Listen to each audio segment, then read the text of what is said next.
Every year at the San Diego County Fair, there's a wonderful chance to come and do rides and eat all kinds of wild food, see incredible exhibits of woodworking and gems and art.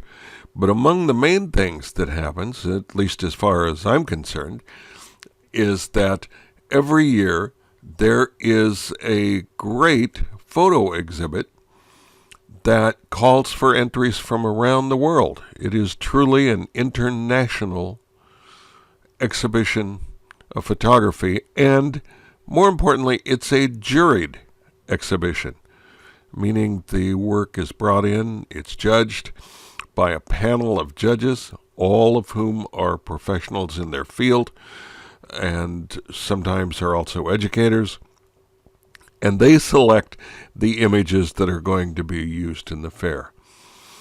The frustrating thing is we usually don't get to comment on them. So this little video is going to be an attempt to solve some of that by commenting on a selection of the photos, some of which made it into the exhibition, some of which didn't. But the goal in every case is to be able to show not just the photographer of that piece, but of all of the pieces, what they might be able to do to make their shots better each year and have a better chance of not only getting exhibited, but to be an award winner of some kind. Okay, so let's get going. One of the things that was common this year for the photographs was that a really beautiful photograph simply came across, as we saw it, as being dull. This shot, for example, is filled with glorious color. This beautiful, beautiful fall yellows could just be made vastly more exciting. And also, it's a fairly busy shot. So from every shot you take a look at it and ask yourself, where is the photo? Where is the main action? What is the focal point of that? And here, I believe, is kind of in here as the stream meanders out from around the corner, out this way. And the color is really important. Whenever you then decide what the main part of your shot is, everything in that photo, everything needs to support that focal point, or, if possible, it needs to be gotten rid of. So the first thing I would do in this one is come in and crop it just a little so that we get into the really important parts of the shot. This is something that is a common judge's comment about pieces. Why are we seeing all of this stuff that isn't really helping us much in the photo?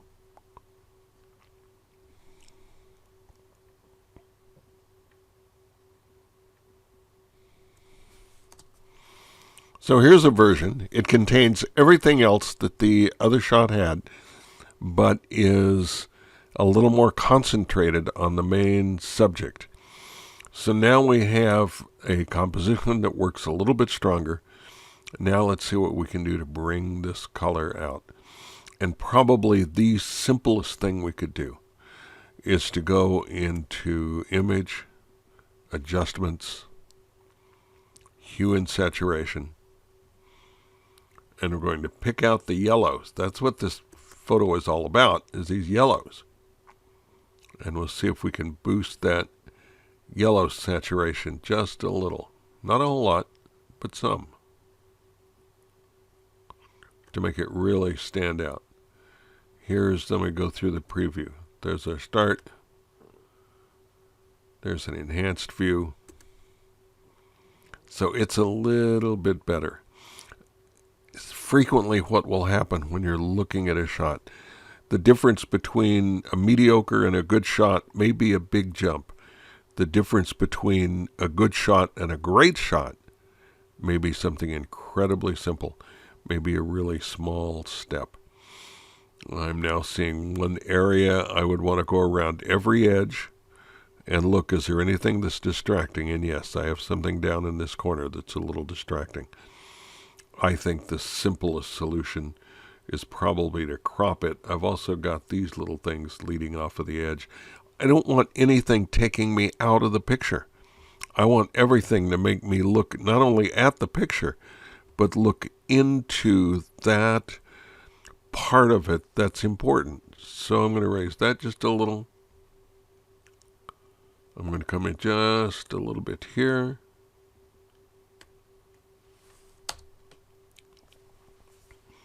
And now I've gotten rid of most of the distracting things on the outer edges and on the borders of it. Again, it's very little tweak. This is a gorgeous shot, but we can make it just a little bit better. Now I'm going to try one more thing. I don't know if this will work, but I'd like to boost the contrast just a little bit. I'd like to make it a little bit brighter. So I'm going to come and make a duplicate layer of this shot. And I'm going to go into the layer blend modes and pick soft light, which is a contrast builder, but it's much more subtle than the overlay. And this is a little too much, so I'm going to bring it back just a touch. So there was our original. Now I'm going to bring it up just a little bit.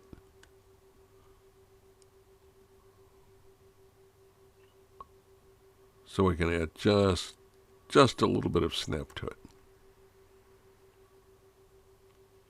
And I think with that, I would call this pretty much finished. Again, a beautiful fall shot. And all we've done is just tweak it a little bit. That's all. We haven't done any major changes to it. And that was the case of most of the things that we saw. So let's take a look at another one. Here we have a really interesting shot of the red flower in this sea of white. There are a couple of interesting issues with this. I'm going to zoom in to see what the case is, and here you can see a problem.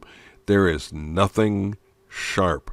This area, this flower that is standing out of this, ought to be incredibly sharp. And yet, what is sharp in this is the foreground. This stuff out here in the foreground is very sharp.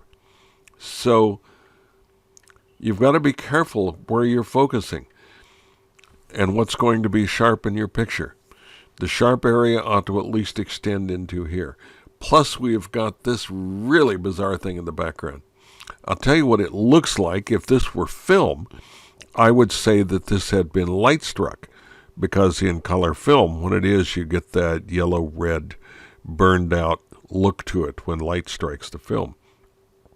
Since this is digital, I'm assuming that's not the case. Now, there's nothing I can do post-processing wise to make this sharp again. All I do is create halos and sharpening artifacts, so I can't deal with that much. I can just tell you, you need to be able to focus on what's the real thing. But what we also need to do is get rid of this distraction. This yellow area is taking away from this major part here. So I would, at the very least, come in and crop that out, getting rid of that. If this were sharp as the way it ought to be, then we could come up a little bit here.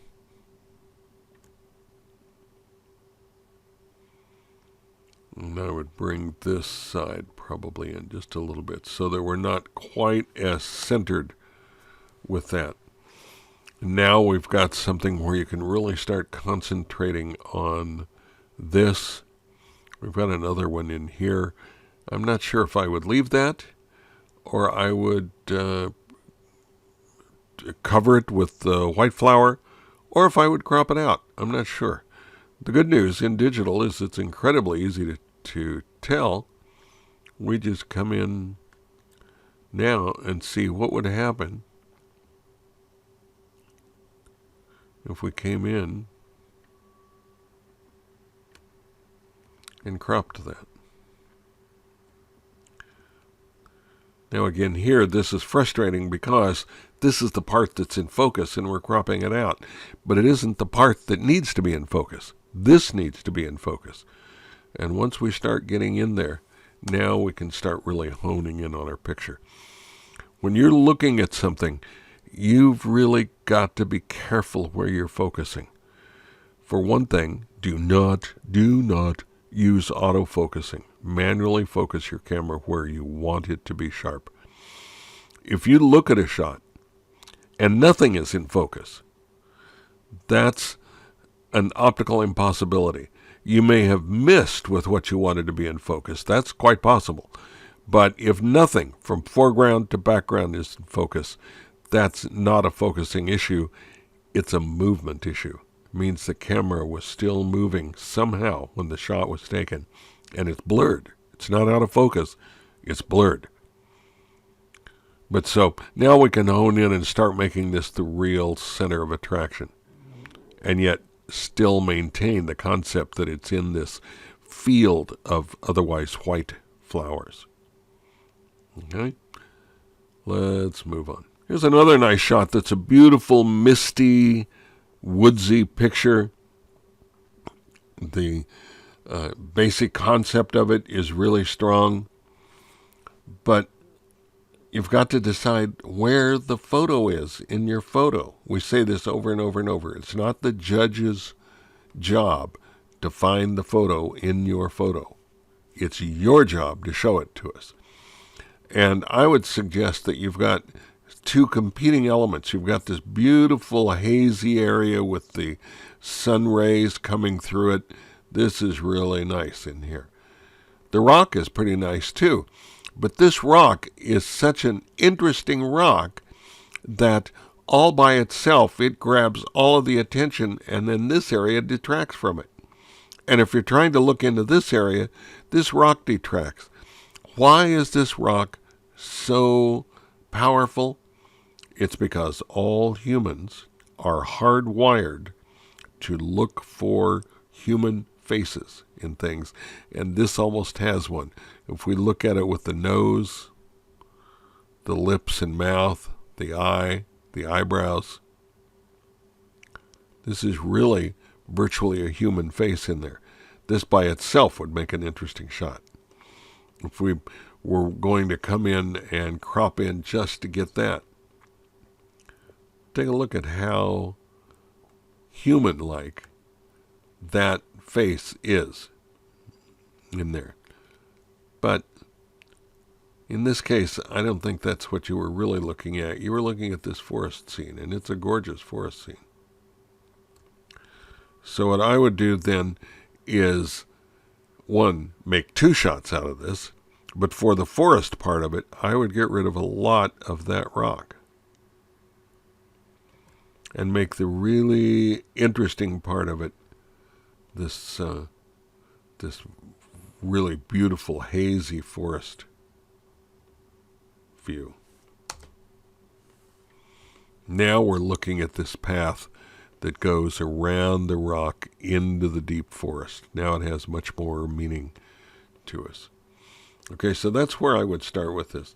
Then I would probably do a couple of other things. This area of the sun is really with the sun flares here, with the small aperture sun flare. That's cute, but it's kind of detracting from here. Our eye will go to anything that is bright, and the rays and stuff will just draw us to it. So one thing I would do is get rid of that. And an easy way to do that, let me get rid of the crop marks here. An easy way to do that is let's zoom in.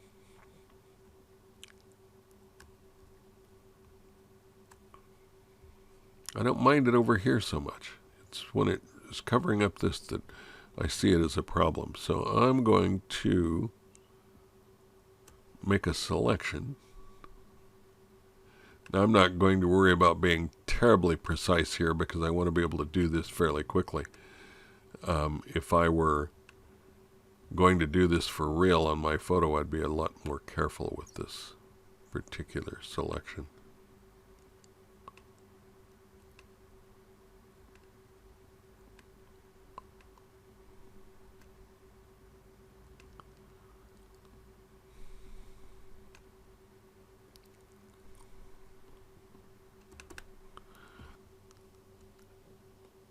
going to come over and pick up a brush. I'm going to use the eyedropper tool to pick up the color of this tree trunk.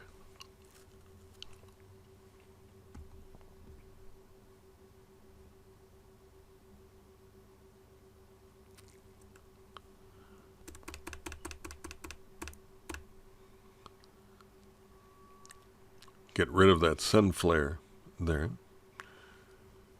Now I'll do a Control D to delete that selection. Let's zoom back out. Now again, we're really having to look down into here. So I would bring this out just a little bit. I'm going to make a duplicate layer.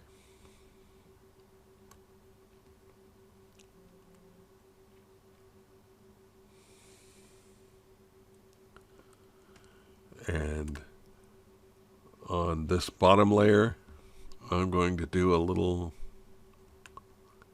work here.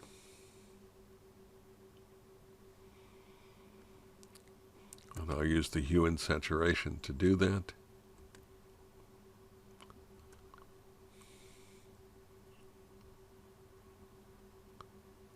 Now, I'm affecting other parts of this, but I don't care, because I'm not going to use those other parts in a minute. The reds, I'll bring the reds out a little bit. I'm going to lighten them some.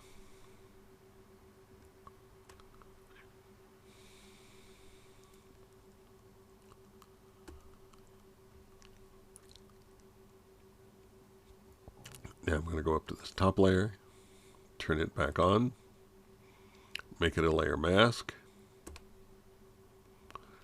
We have a normal layer mask with the white icon, so I need a black brush. And now I can come in and just brighten up those areas a little. Everything else remains pretty much the way it was.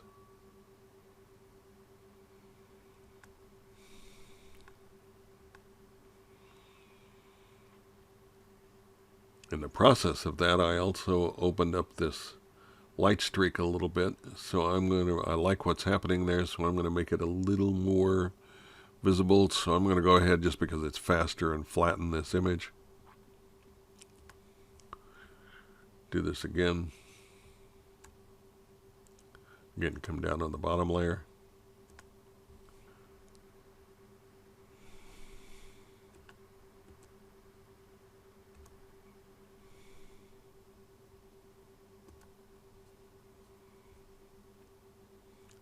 So we're going to bring this up. We're going to lighten those light areas, but I want to keep the shadows still dark.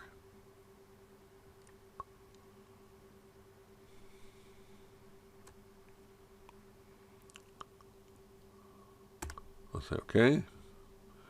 Come back up to my top layer, activate it, make it a layer mask. Use my black brush. Now,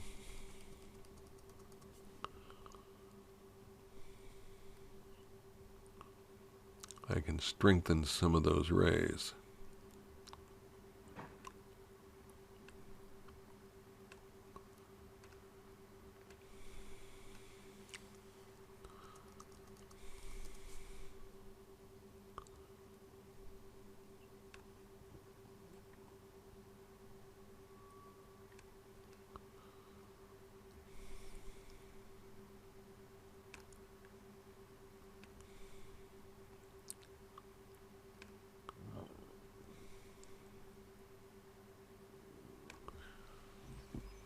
Just a little. Again, we don't want to get overpowering with this. We just want to keep it subtle. So now here's where we've gotten to with all of this. Here was our original. And now we've come in and we've really forced you into this. I might even crop some of this. This part of the sun is really nice. Boy, I hate to lose all of that, but I've got a lot of this that isn't helping me much. So I'll try it. We'll see what happens here.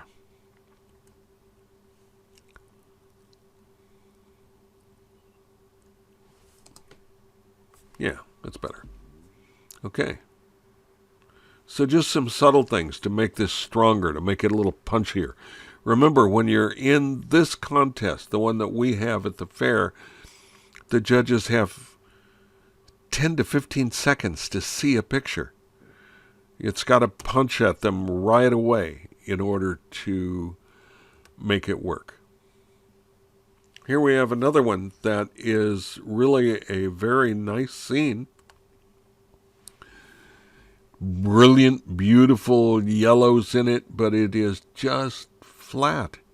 It just seems to be like something that came out of the camera without any processing. Everything is in the high registers of it. If we take a look, for example, at the histogram, we see that most of it's up in here. There's very little down in these lower registers. So let's see if we can just put a little contrast in it to begin with. And we'll do exactly what we did for that previous one. We'll make a duplicate layer. We'll turn this into a soft light layer, and then we'll back off of this a little bit. We want to be subtle. It's about halfway. So now we've added a little more punch to it already. And now what I want to do is I want to take these blues and cyans down. I want them a little darker so that they don't read as bright against this yellow. And here's a way to do it. Again, I'm going to just flatten this for now because it's fast and easy. I'll make a duplicate layer of it. And I'm going to make this into a luminosity layer. Luminosity is an interesting layer. What it does, or a blending style rather, what it does is take the tones from the top layer and imposes them onto the bottom layer. Well, here they're identical, so nothing has changed. But let's go up to this top layer and make it a black and white layer.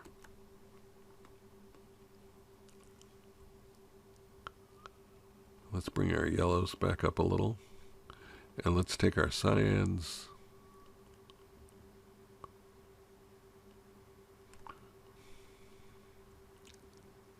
and blues down a bit.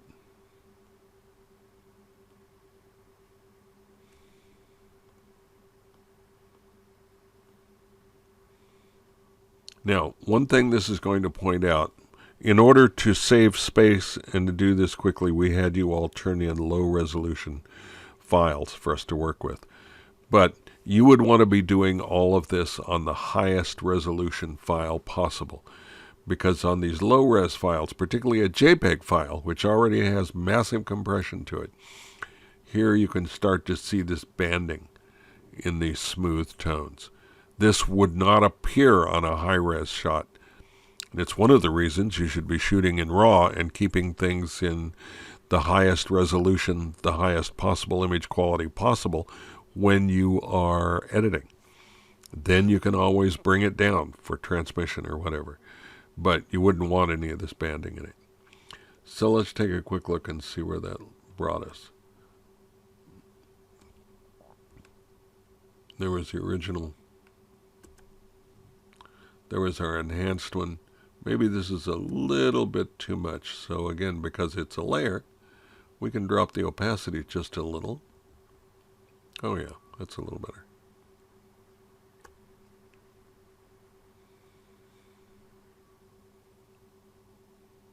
And now I do believe I would vignette this just a little bit to bring that sky down somewhat.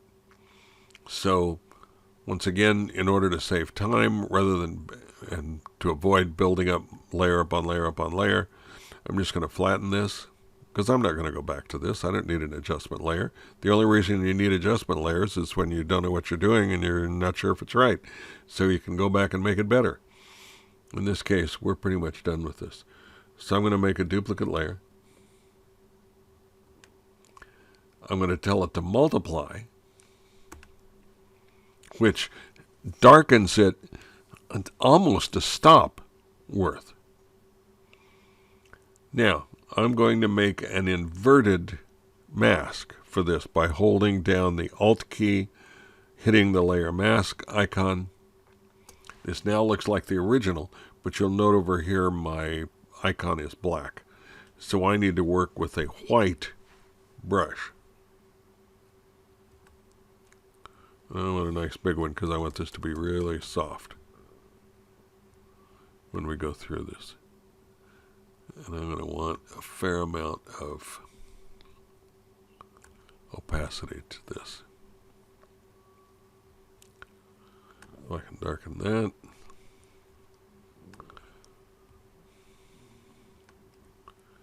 And then I can decide, do I want to make that even a little bit darker? Make that stand out more. And so now we have a much more dramatic look to this scene. Let's do another snapshot and see what we've got. There was our original. There's where we brought it. It's just got a whole lot more snap to it. It's a much punchier looking shot than it was before. Okay, so let's move on. Well, this is an interesting shot of these poppies. I guess that's what these are. But we've got tons and tons of background here that isn't doing anything for us. Our shot is here, right in this area itself. So this actually could be a vertical if we wanted to crop it right into this upright part. So we could come into something like this. Actually, it's not a bad square.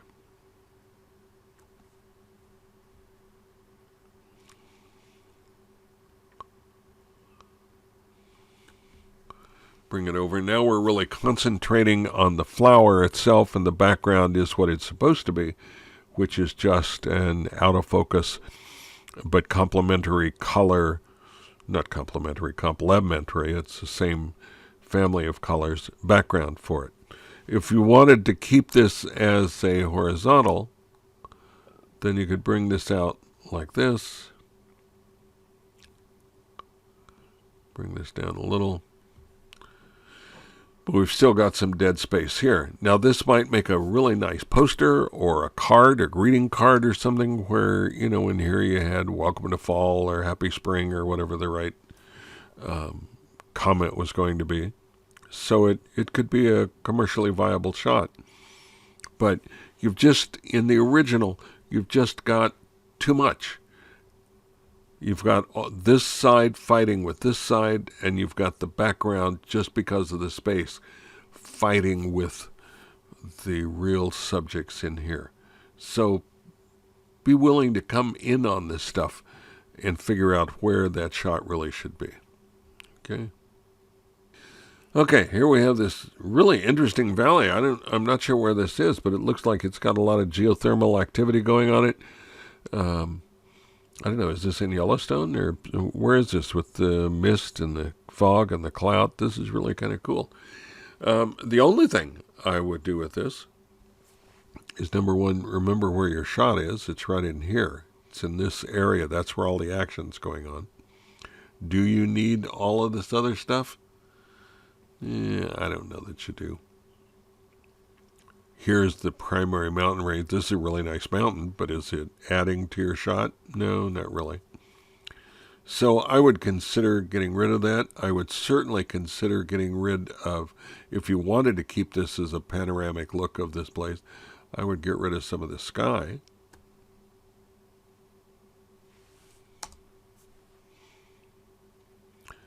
And then I'd see what I could do to add just a little bit of punch to this. Bring out some of these areas. Let's see what happens if we do, again, a soft light.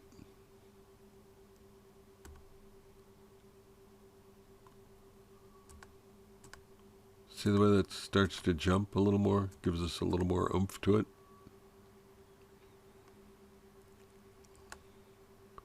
I think I would do that, and then I would bring that sky down a little. So let me go ahead and accept this.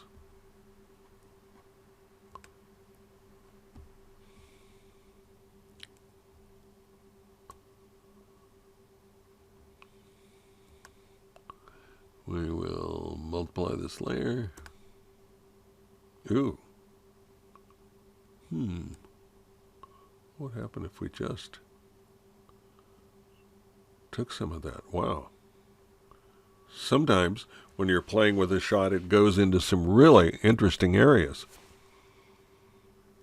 I'm going to start by simply taking that, and I'll come back and do the sky.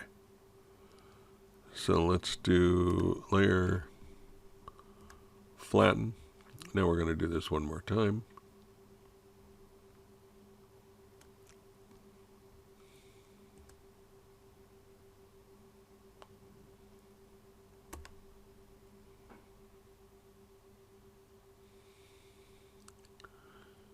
We'll make this an inverted mask, holding down the Alt key, hitting the Layer Mask tool, using a white brush. I'm not going to need it anywhere near as strong in this case, so I'm going to cut that down.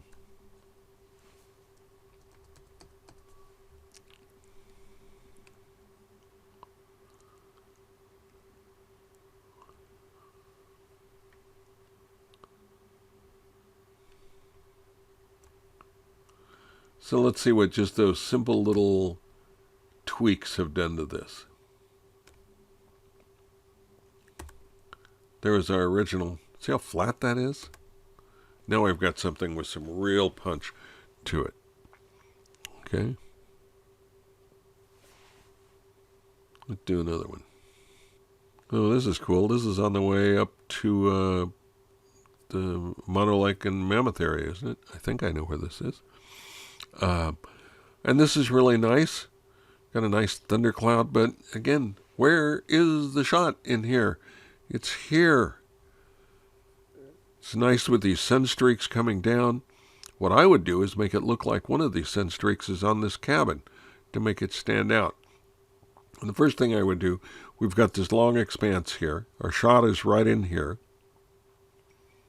I do not need all of this gray, nothing.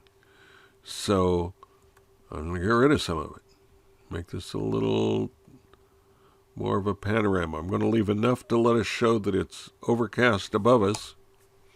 I don't need all of that gray. So now, let's see what I can do to build this up. If I've got light streaming through here, think about this as you would with a painter's eye. There are a couple of things I would need to do. I need to bring out some detail in this old cabin. I mean, this is just too dark. And while I'm at it, it would be nice to act as if some of this light were registering, particularly on these foreground bushes. That would really add a little interest to it. So, back to our old tricks here, we're going to make a duplicate layer. And in this case, I'm going to make a screen layer. Yeah, can you see what that did to all of this?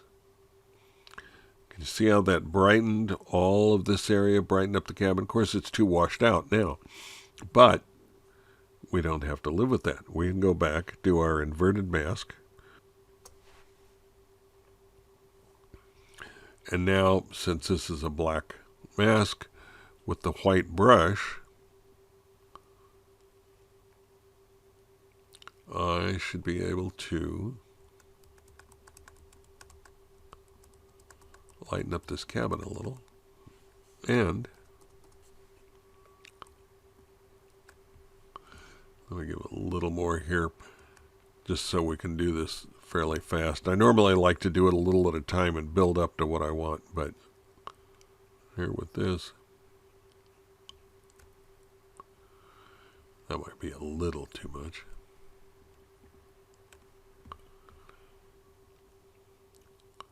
But by putting a few little spots in here, we can make it look like the sun is coming over it. Now, in a minute, I'm going to show you what the reason to do this is a layer mask. We could be doing this just by using the delete key on this layer. But if we do, let's say we got back here and we decided, that looks terrible. So I want to take it back. All we have to do now is turn our brush back to black, and we can go back and paint back over that and take it back to where it was. So doing it this way allows us a number of options that we wouldn't have had otherwise.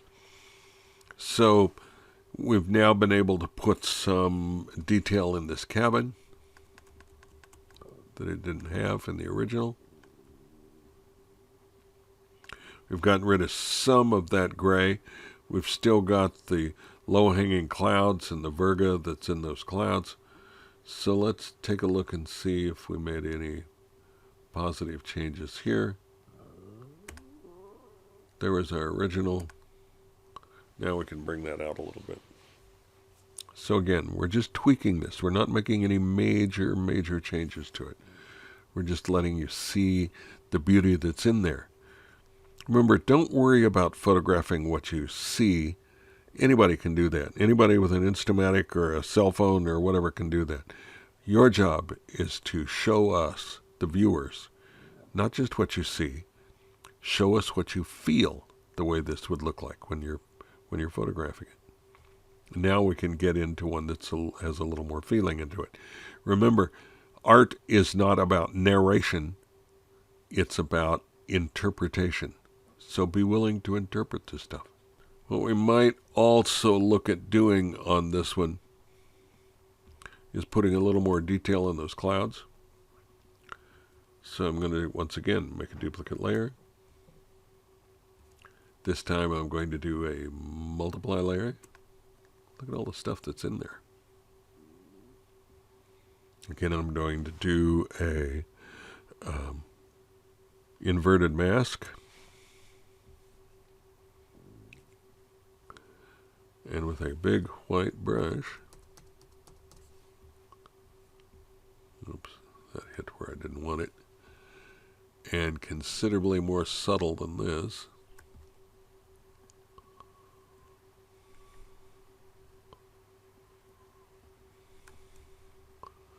I'm going to see what I can do to put a little drama back in those clouds.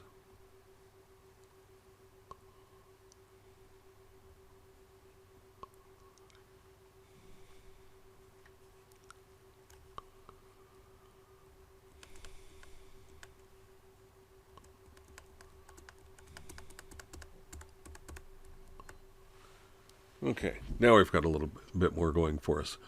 So, let's do another snapshot, see what we have. There is our original. And there's our edited version.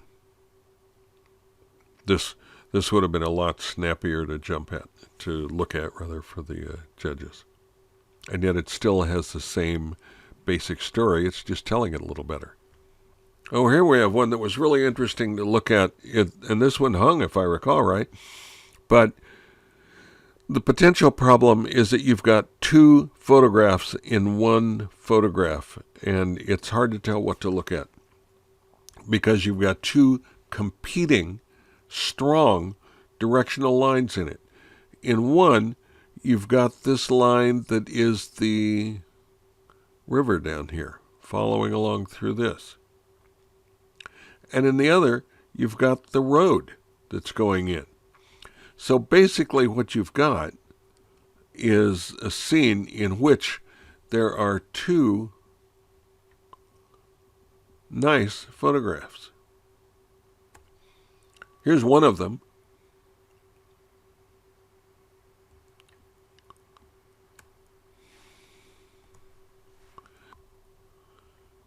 And here's another one over on this side. Both of those are nice shots. They both have a really strong leading line to them. I would add a little bit of contrast like we've done in the others, but I think in this overall shot, the problem is it is giving us too much information. And you've got these two lines coming in that are really competing with each other, because they're different. If they were two similar lines, then you could say, yeah, it's making this nice S curve. That'd be a nice justification for it. But they're very different. The river or stream or whatever it is and the roadway through the snow are really competing with each other. Incredibly nice start, though. Very nice.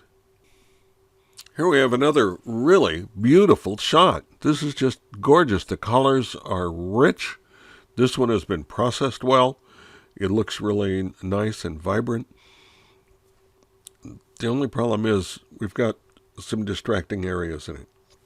Again, where is the shot? Well, the shot is here. It's right in this big central area, right in here. This is a really cool tree, but this over here doesn't do anything for us. I'm not sure what this is. I guess it's a bush or a tree or something. It's sort of interesting, but it's not helping our shot at all. So, once again, let's see if we can make this a little stronger. Let's leave enough of that tree because the tree trunk is gorgeous.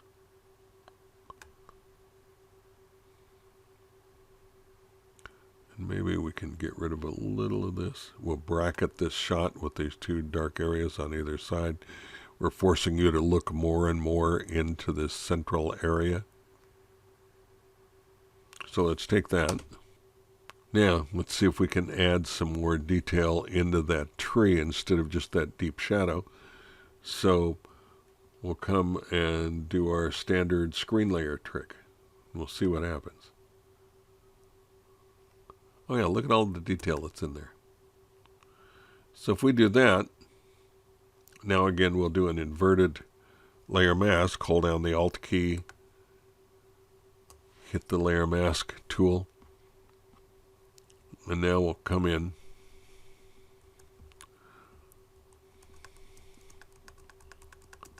see what we can do to add some detail into there. Add some tone back. And while we're at it, I'm going to see if I can do the same down in here a little bit. Yeah, a little bit. Not much, but a little.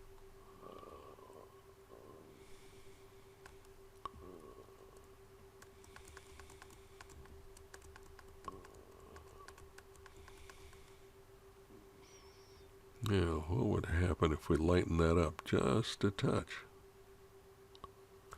Well, that's kind of nice. Put a little light on this little hill. Maybe on this little ridge.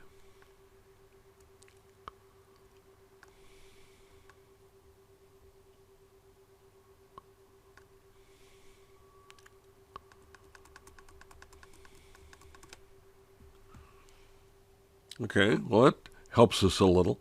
Now, here's something for you to remember. When you duplicate a layer, you duplicate everything about that layer, including any work that's done to it. So here we have this screen layer. If we duplicate this, we're going to duplicate screen and everything. And watch what's going to happen. I'm going to back out so we can see it all.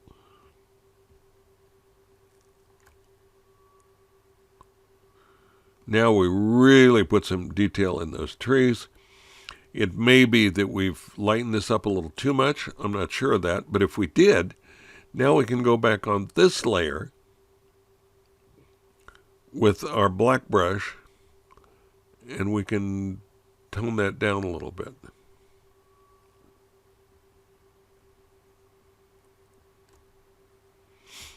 So now let's see again if we've made any kind of improvement with this. This is pretty stylistic. This has no technical problems. It's all style here. But there was our starting point. Now we've got, look at the detail in the trees and in the bushes and stuff. It's just a snappier photograph.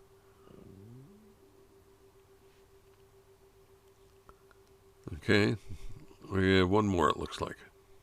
This is a really gorgeous shot. I mean, I love the subtle light coming out of all of this haze and clouds into this mountain range. It's a beautiful concept. And again, we hung this picture because there's so much potential here. It's such a beautiful shot. But it's a little flat as we're looking at it now. So what I'd like to do is see if we can really enhance this a little bit. And maybe we can do it with something as simple as a curves adjustment. So let's go into Image, Adjustments, Curves. Now, if I hold down the Alt key and click here, I can see where this tone is on my layers. So that's right there. Okay, so I want to lighten this area just a little. And I want to darken these shadow areas a little.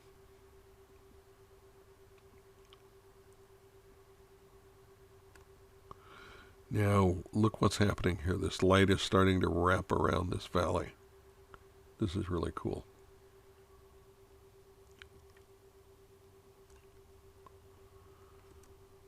So we'll say okay with that. And now, what I want to do is to darken this area a little bit because it's beginning to compete with this beautiful light tone here.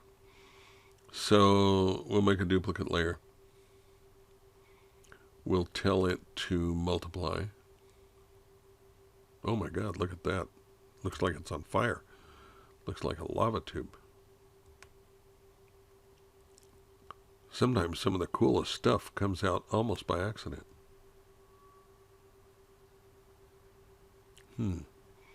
So now we're going to make an inverted mask.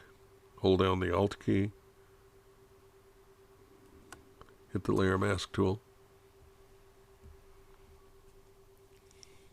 Use a white brush. Let me make this a nice big soft brush.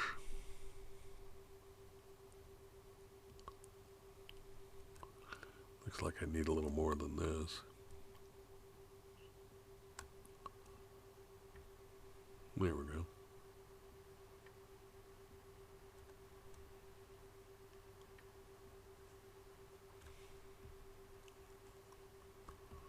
Yeah, a little too much. Let me back off of that. It's the cool thing about digital is if you've got it too much, just back up and don't do it so much.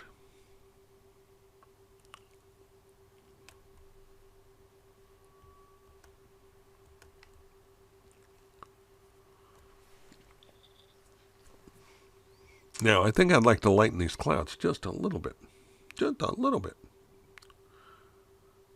So, first thing I want to know is, what happens if I just duplicate this layer? Do I really want to do this or not?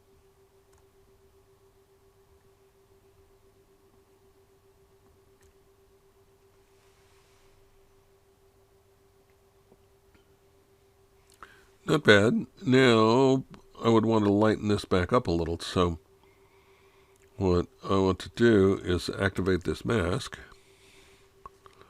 Now I'm going to go to a black brush where I can lighten this.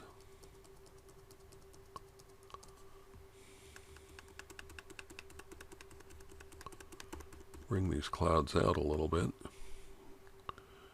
I'm going to do the same over here.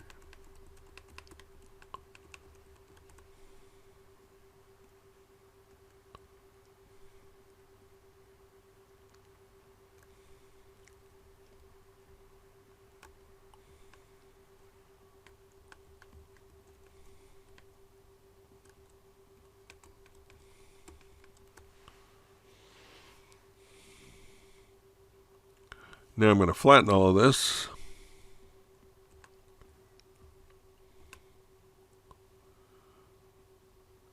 Do my burning tool. And I want to darken this just a little, just a little.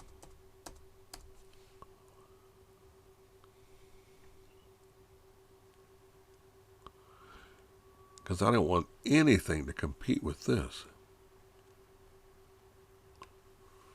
Okay, there we go. Now let's see where we are.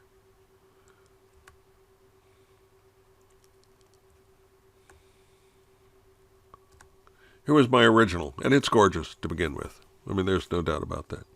But maybe we can make it snap just a little bit with this. This would make a beautiful, beautiful, beautiful print on glass or on the polished metal. This would really stand out nicely. So, okay. Well, that's all of the ones we had. So this really is an experiment to see if it's worthwhile to you people. If it seems like it has value, maybe we can get more of the judges to do some of their own work that they judged each year and make a thing of this. So let Jean know if this was at all helpful, if you think this would be worthwhile trying to institute, and hopefully it was of value to you. So thank you. Thanks for the opportunity to play with your photographs. These are gorgeous. You did some incredible work here. So see you at the fair.